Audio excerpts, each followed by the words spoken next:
Hello everybody, it's Starrapter here, and welcome back to another episode of This Week in Star Wars Canon, where every week I break it all down for you guys from the comics, the novels, the TV series, and the video games. And speaking of video games, we have more video game content this week in Star Wars Battlefront 2. We have the release of Season 2. It's been very long awaited. However, this is only part one of the two parts of this season, and this is going to be centered around Han Solo. So the first bit of content, and this is a new multiplayer mode, 2v2. It's called Hero Showdown, where we have the best out of 5 rounds elimination. So if you die, you're dead for that round, then you come back again. However, where it gets very interesting is if you win the round, then you have to choose 2 other heroes for your team. You can't play the same hero again if you win. However, if you lose, then you can still play that same hero. And another thing, we have our new skins. However, there's just 2 new skins, so that's very limited considering that people want so many skins in the game. They just brought them into the game last month. And, well, we do have a skin, Skiff Guard Skin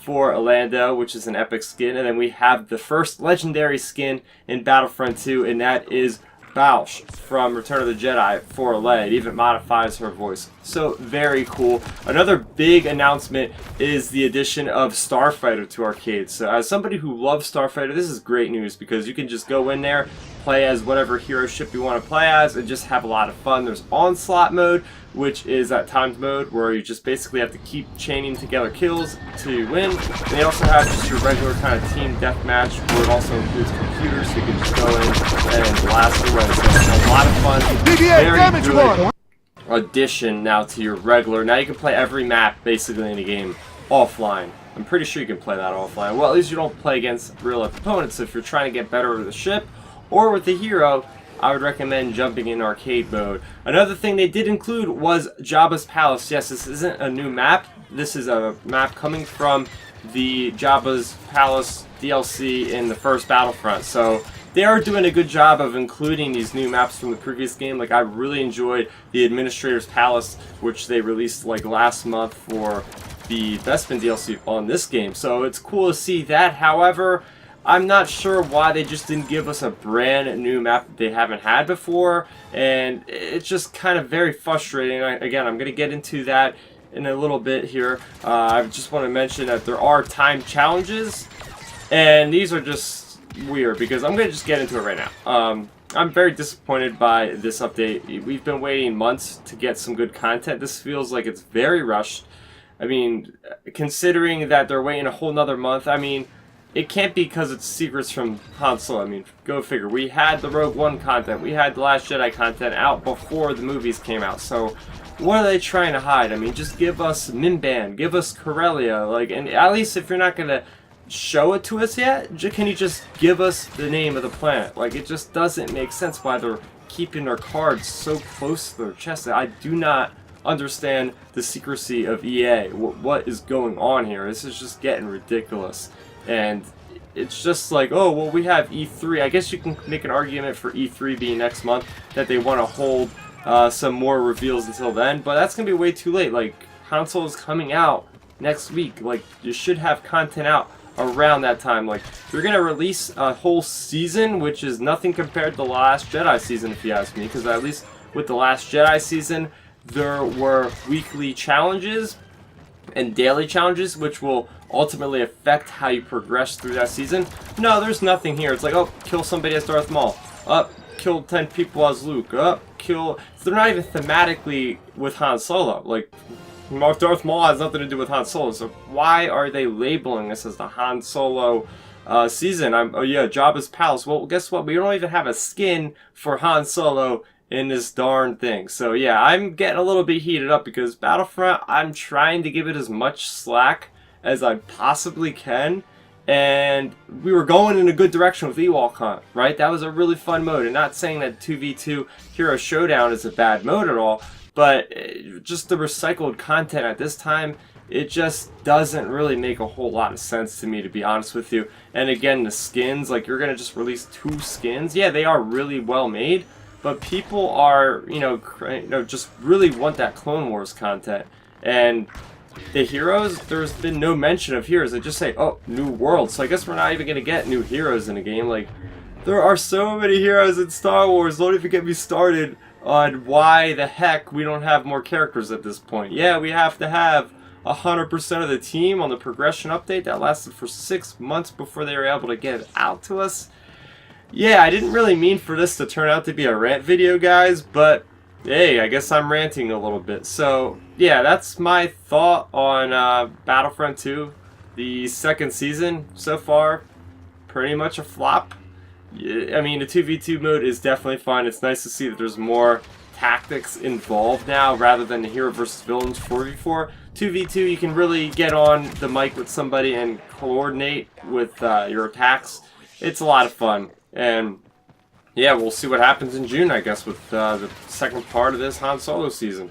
Alright, so I'm going to shift things forward to something that I actually am very happy with, and that is Marvel's Poe Dameron issue number 27. This is part 2 of The Awakening, and this is great because we are getting a lot of this little in and out scenes that we didn't see in The Force Awakens fleshed out in this Poe Dameron comic, which is just fantastic. So in this one, we pick up, again, if you aren't familiar with the Awakening storyline in Poe Dameron, we are technically after the events of The Last Jedi. So after the events of The Last Jedi, they're all on the Millennium Falcon. You have Leia, Chewie, Finn, Poe, Rey. They're all on this Falcon in hyperspace finding out what they're going to do next. So they have a lot of spare time. We'll just leave it at that. So you have Poe and you have Finn and you have Rey, and Poe's telling everybody the stories about what happened to him during The Force Awakens. And mind you, he hasn't really ever spoken to Rey at this point, so that's kind of their first meeting, which is in a comic book, which again is just awesome.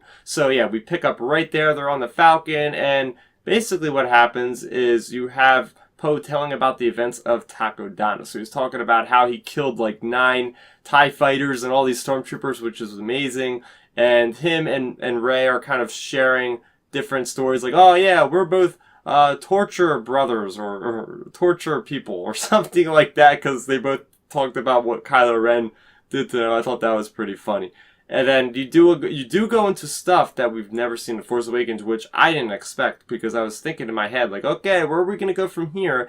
And they do talk about Black Squadron. They had that mission where they were able to actually find the weakness in Starkiller Base. So it was basically Kari, Jess Pava, and Snap Wexley. They went on this undercover mission, and then Jess Pava developed this sort of little pod that they released from the X-Wing to basically survey the entire Starkiller Base without being detected. And basically Kari picks up Snap Wexley and they go back into hyperspace, and they know what happens with Starkiller Base. It's all history, you know. Everything after that. And so they have the information. They're going back to the Resistance base on Dakar, and that's kind of where this leaves off. So let's get right into the meat of this issue. The things that I liked particularly, first off, is opening up with Leia just on the Falcon in the cockpit.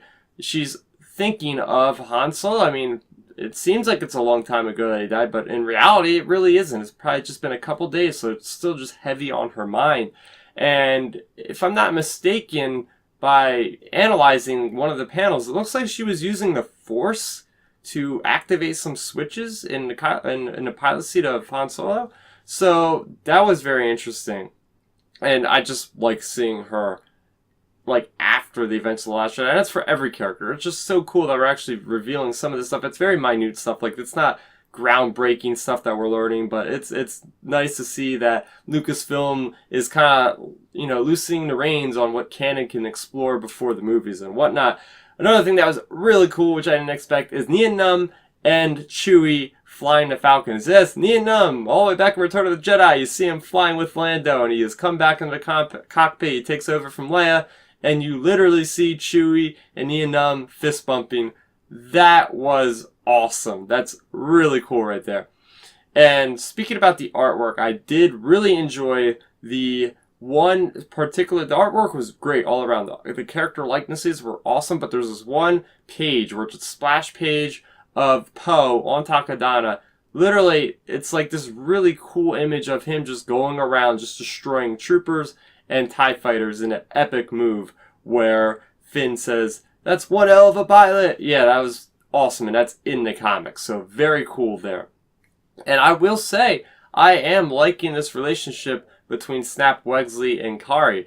I think it's something that's, very much deeper than I thought it would go. And I thought she would be dead by now during the events of The Force Awakens because we haven't actually seen her in any of the movies. But hey, I guess she'll just be one of those background characters that we didn't see every single pilot in those X-Wings. So next week you guys can look forward to me talking about The Last Jedi Adaptation number 2, Star Wars issue number 48, Star Wars Annual number 4, as well as Dr. Aphra number 20. So I want to hear from you guys. How are you enjoying Battlefront 2? Have you came back to the game to play for this update? What are your thoughts, as well as what do you think about the storytelling in the Poe Dameron series now that it is kind of retelling the events of The Force Awakens and going a little bit past The Last Jedi? I find it very fascinating. Let's talk about it all in that comment section below. Also, if you're going to be in Philly for Wizard World, I will be there on Saturday, so it should be a fun time. There's not a whole lot of a Star Wars presence there, although it was just announced that Eunice Soyotamo, the person that plays as Chewbacca in The Last Jedi, in The Force Awakens, and in Solo coming out next week, he's going to be there, so I hope to at least see him there. So that is going to do it for me, Starrapter. Thank you for watching, and may the Force be with you always. Thanks for checking out the video. Please hit that thumbs up symbol. It helps me know that I'm making content that you guys enjoy. And if you enjoyed this video, I also include 2 videos down below you guys should check out. And please consider subscribing to this channel. It helps support me and it notifies you guys of when I get new videos up on the channel. You can also contact me on Twitter, Facebook, and Instagram at Starrapter.